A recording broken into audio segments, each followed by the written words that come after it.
kupata alama tatu kwa sababu alikuwa na kikosi bora uwanjani, lakini haikuwa mechi rahisi kama tunavyofikiri, kwa sababu siku zote pia wanapokutana Coastal Union na Young Africans hakujawahi kuwa na mchezo mwepesi, hasa Young Africans wanapokuwa ugenini na Coastal Union wanapokuwa wenyeji wa mchezo. Lakini yote kwa yote Young Africans wamecheza vizuri, wameondoka na alama tatu muhimu. Licha ya ushindi, maneno ni mengi kwamba akisema Young Africans jana hawakucheza vizuri, yani katika miongoni mwa michezo ambayo Young Africans walivuruga, basi mchezo wa jana dhidi ya Coastal Union. Inategemea unataka utazame timu imecheza vizuri kwenye mazingira yapi. Lakini mimi binafsi ninachokiona ni kwamba Young Africans walistahili kufanya kile ambacho wamekifanya, kwa sababu ikumbukwe Young Africans wakati wanafika tu kupitia meneja wake kwa maana ya Wota alizungumza kwamba uwanja si rafiki kwao, lakini pia uwanja ni mkavu mno. Dodoma pia inafahamika jua ni kali, na si Dodoma tu, sasa hivi Tanzania karibu mikoa yote hali ya hewa iko hivyo, ina joto na jua la kupiga utosini kweli kweli. Kwa hiyo uwanja kama ukiwa mkavu, tafsiri yake mpira unadunda. Ili uwanja uonekane kuwa mzuri, hata kama una nyasi nzuri, ni lazima ushibe maji. Unanielewa vizuri, wataalamu wa soka wanakuambia hivyo. Kwa hiyo uwanja haukuwa rafiki, na hata siku ya mchezo na baada ya mchezo pia kutamatika, mwalimu Pedro alizungumza kwamba uwanja haukuruhusu wao kufanya vizuri. Sasa timu kubwa inapokutana na mazingira magumu kama hayo, wao wanakuwa na kitu kimoja tu kwenye akili zao. Kitu chenyewe ni kwamba kuzipambania alama tatu muhimu, na hivyo ndivyo ambavyo timu kubwa inacheza. Unanipata uzuri? Kuna nyakati timu kubwa inakuonyesha mpira mzuri, na kuna nyakati timu kubwa inakupa matokeo mazuri na si mpira mzuri. Kwa hiyo Young Africans jana walituonyesha kwamba wao wanaweza kucheza kikubwa, na ndio maana uende wa kuwafurahisha watu kwa maana ya kuonyesha mpira mzuri, lakini walipata matokeo. Na kuna vitu vingi vya kutazama kwa Young Africans sasa imebadilika. Wanasema mnyonge mnyongeni, lakini haki yake mpeni. Nikwambie tu kitu kimoja, tazama Young Africans the way jinsi ambavyo inafanya rotation kwa sasa kwenye kosi chake. Golini Djigui Diarra amemzoea, lakini hayupo. Anacheza mtu kama Msheli ambaye hana game fitness ya kutosha, lakini hauoni makosa makubwa. Tazama Kibwana Shomali amekaa benchi muda mrefu, lakini jana ameaminiwa, amecheza vizuri pia. Tazama Frank Arsenki Kobela amepata nafasi ya kuaminiwa, na yeye amecheza vizuri pia. Tazama pia sasa hivi akina Celestine kuwa anapata nafasi, lakini kuna nyakati Young Africans ilikuwa na kikosi kimoja chakauka nikuvae, lakini bado ilikuwa haikupi mpira mzuri ukipindi cha Maalim Falls. Sasa hivi mimi naona Young Africans inaendelea kuimarika, na si kuimarika tu, wanakupa kile ambacho wanastahili. Kuna nyakati ukitaka ufungwe na upigiwe mpira mkubwa wanafanya hivyo, lakini kuna nyakati wanapohitaji matokeo tu kulingana na hali ya hewa, kwa maana ya uwanja labda na miundombinu, wanafanya hivyo. Kwa hiyo hivi ndio timu kubwa inafanya. Mnaweza pia mkawa machachari na msio hatari. Tumeona kuna timu ilikuwa machachari, lakini mwisho wa siku watu hawawezi kuamini ilifungwaje. Wanipata uzuri. Kwa hiyo hii inakupa picha ni kwamba ilikuwa machachari na watu wakaona okay, mbona kama vile kuna hii timu B inaweza kapigwa goli 3 hapa, lakini mwisho wa siku dakika za mwishoni watu wanashika vichwa namna hii, hawaamini macho yao. Kwa hiyo Young Africans nafikiri wanazifundisha timu za Tanzania kucheza kwa malengo zaidi. Wanazifundisha timu za Tanzania kucheza kwa malengo zaidi. Zilikuwa dakika 90 za namna gani? Zilikuwa dakika 90 tough kweli kweli, na zilikuwa dakika 90 za kivumbi na jasho. Awali nimesema ya kwamba wanapokutana Coastal Union na Young Africans haukuwahi kuwa mchezo rahisi, na hivyo ndivyo ambavyo kila mtu anafahamu. Lakini ubora wa wachezaji wa klabu ya Yanga walistahili kushinda, na hata hivyo walistahili kushinda hata zaidi ya goli moja, kwa sababu Prince Mpumelelo Dube mbali na kufunga lile goli, mimi binafsi naona limefuta makosa yake, lakini alistahili kufunga hata magoli mawili mpaka matatu kwenye mguu wake. Ijapokuwa amepata moja si haba, amewapa alama tatu Young Africans, limesaurisha kila kitu, lakini pia Dube alistahili kufunga hata mabao matatu. Of course niseme tu kwamba ulikuwa ni mchezo mgumu mzuri, na Young Africans wamepata kile ambacho walikuwa wanastahili, kwa maana Young Africans kwa sasa hivi ni timu bora, na ili uweze kufanikiwa kuwa bingwa wa ligi kuu ya soka Tanzania bara, tafsiri yake ni moja, lazima utengeneze kikosi chenye ubora kama Young Africans ama kuwazidi, ili wewe uweze kuwa bingwa wa ligi kuu ya soka Tanzania bara. Kwa hiyo Young Africans wanapocheza na timu yoyote ile kwa sasa kwenye ardhi ya Tanzania na Afrika Mashariki kwa jumla, nafasi ya kwanza wanawapa Young Africans, alafu nafasi ya pili ndio wanawapa wapinzani wake bila shida. Young Africans kwa sasa ndio timu bora kwa ukanda huu Afrika Mashariki na Kati. Young Africans kwa sasa ndio timu bora kwa ukanda huu. Sisi tunazungumza uhalisia, ndio timu bora kwa ukanda huu Afrika Mashariki na Kati, kwa sababu vipimo si vipo. Mechi za mwanzoni tu. No, sio mechi za mwanzoni. Young Africans amefanya vizuri kwenye hii miaka mitatu kwenye ligi kuu ya soka Tanzania bara, lakini pia kimataifa. Hata sasa hivi timu bora inapimwa imekusanya nini. Tufanye ile current performance, si ndio? Nini ambacho amekifanya Young Africans mpaka tunasema imekuwa bora. Tazama Afrika Mashariki na Kati, kwa sasa hivi ziko timu ngapi ambazo zinashiriki ligi ya mabingwa na kombe la shirikisho? Kwenye michezo mitatu ama miwili ambao wamecheza mpaka sasa hivi, nini kimefanyika? Young Africans kwenye ukanda huu Afrika Mashariki na Kati ndio timu ambayo haijaruhusu bao, ndio timu ambayo imekusanya alama 4. Hakuna nyingine, nitajie. Sio Tanzania, Kenya, Uganda, Rwanda, Burundi, nitajie. Kama hakuna, sasa kwa nini tuseme ndio bora kwa sasa? Kwa Young Africans ndio timu ambayo kwa sasa hivi ni bora kwa ukanda huu kwa performance ya muendelezo au kwa performance ya hivi sasa. Young Africans ni bora. Timu zote zimepigwa, kama sio mechi zote 2 basi moja, ukanda huu wote. Lakini Young Africans hajaruhusu bao na hajafungwa kabisa, na nipata uzuri. Amekusanya alama 4, kwa maana yeye ndio anaonekana kuwa na uhai kwenye timu zote zinazoshiriki mashindano ya CAF ukanda huu Afrika Mashariki na Kati. Kwa hiyo hiko ni kigezo tosha kusema kwamba Young Africans ndio timu bora kwa sasa kwa ukanda huu. Lakini ukisema kwamba labda mechi bado huko nyuma wafanya nini, tazama hata pointi ambazo amezikusanya yeye kuwa nafasi ya 9. Unafahamu hilo japokuwa wengi hawajui. Sasa hivi Young Africans ni nafasi ya 9 kwa ubora Afrika. Hiyo nafasi ya 9 amekusanya kwa miaka 3 mfululizo. Yaani hii miaka 3 toka wakati Nabi yupo, Gamondi, unanipata uzuri, ile miaka 3 amefanya kazi kubwa sana, unanipata uzuri. Kwa hii inakupa kwamba yuko na consistency bora hata kwenye mashindano ya kimataifa, na ndivyo timu bora inavyokuwa. Kwa hiyo mimi binafsi niseme kwamba Young Africans ni bora na imecheza kiubora zaidi, imeonyesha ukubwa, imepata goli 1 lakini alama 3, wanasonga mbele. Kuna ambaye yuko nafasi ya 5. Yeah. Kuna huyu wa 5, kuna huyu wa 9, nani bora?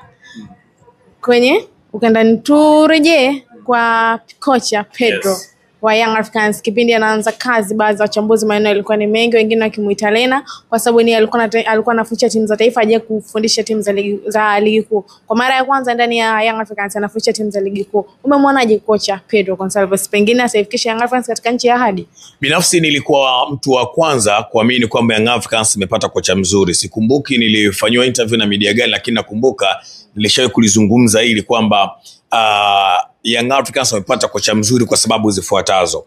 Unajua, mwalimu wa timu ya taifa anapata muda mfupi sana kuiandaa timu, kwa sababu muda mwingi zile timu zinakuwa na wachezaji wao. Yeye timu inapoitwa, kuna nyakati anaweza akachukua mwezi mmoja tu, wiki 2, kuna muda mwingine hata wiki 1 kuiandaa timu. Kwa hiyo mwalimu yoyote anayefundisha timu ya kimataifa, tafsiri yake ni mkomavu kwenye mbinu, sababu mbinu zake ndio inaipa timu yake nini, matokeo. Kwa hiyo ni mwalimu mzuri ambaye anaweza kuunganisha timu kwa haraka, na ndio maana unaona kwa kipindi kifupi ameiunganisha Young Africans imekuwa moja, lakini pia anaweza kufanya rotation na timu ikafanya nini vizuri. Sasa hii inakupa faida kwa sababu mwalimu alikuwa kwenye timu ya taifa, na hiyo ndio faida. Ijapokuwa wengi walikuwa wanaiona kama hasara kwamba hayawezi kwa sababu ya muda na vitu kama hivyo. Kwa hiyo mimi nikwambie tu kwamba mwalimu ambaye anafundisha timu ya taifa akija kwenye klabu, kama ni mwalimu ambaye anakutana na wachezaji wazuri, kama of course mwalimu wa Yanga Pedro ni mwalimu ambaye anaweza kufanya vizuri zaidi. Huu ni mwanzo. Young Africans toka mpate mwalimu Pedro wana muda gani?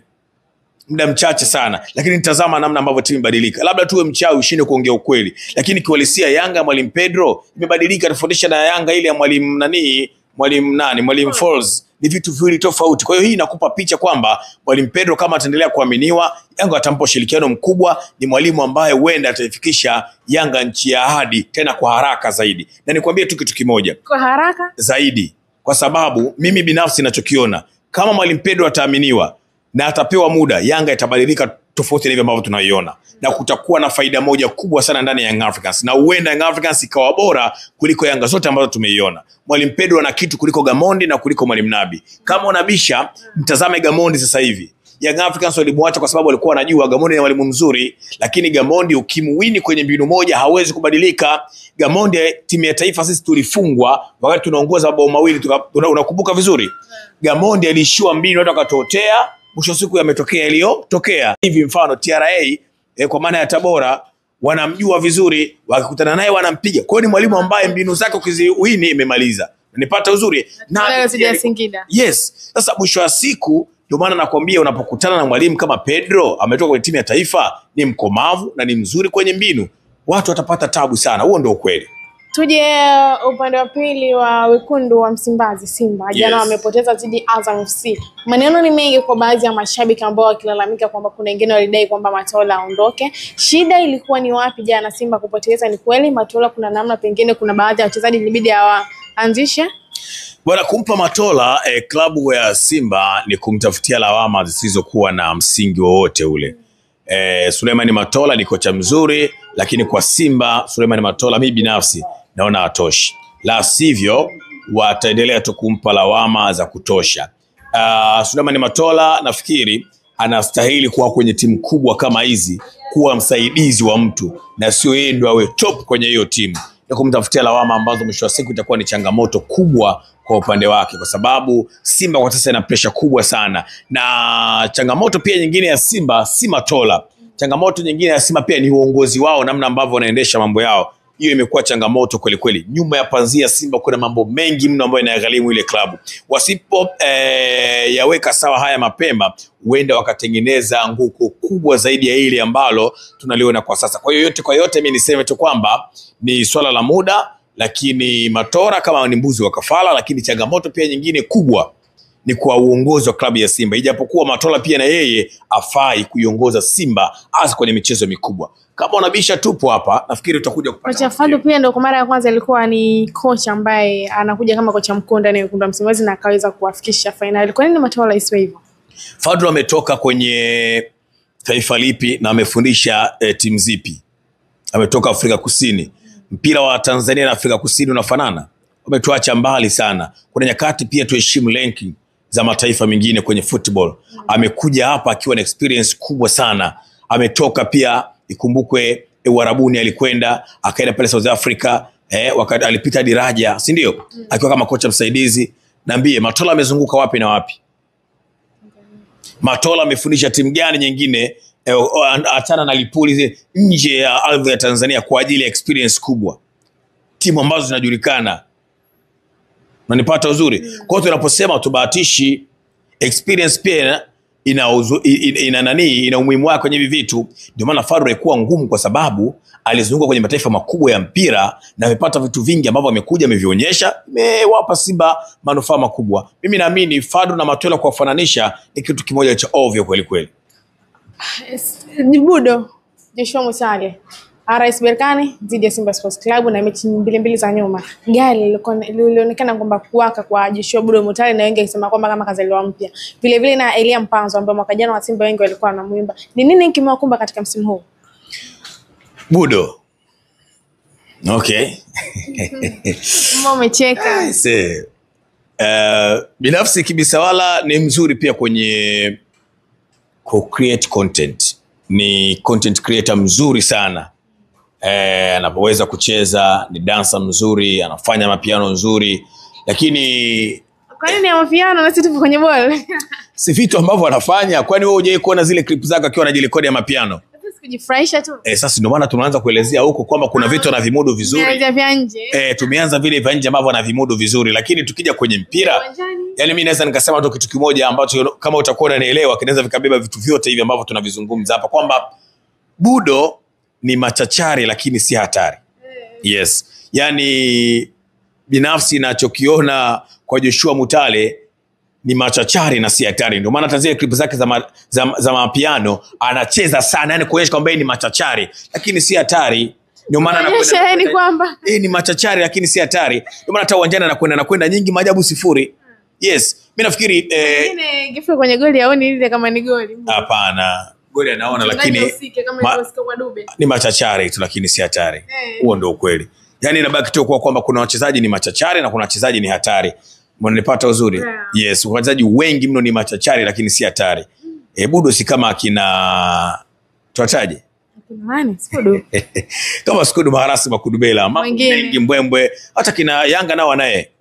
Charles ya ule wa Simba sasa hivi naye ameshakuwa sio hatari, amekuwa ni machachari. Yanga wanaye kwa maana ya kuwa Celestine Ndio umemchanganya na jicheze huo. Kwa hiyo hivyo, yani of course kuna wachezaji ni machachari na si hatari. Lakini clip za dance hana.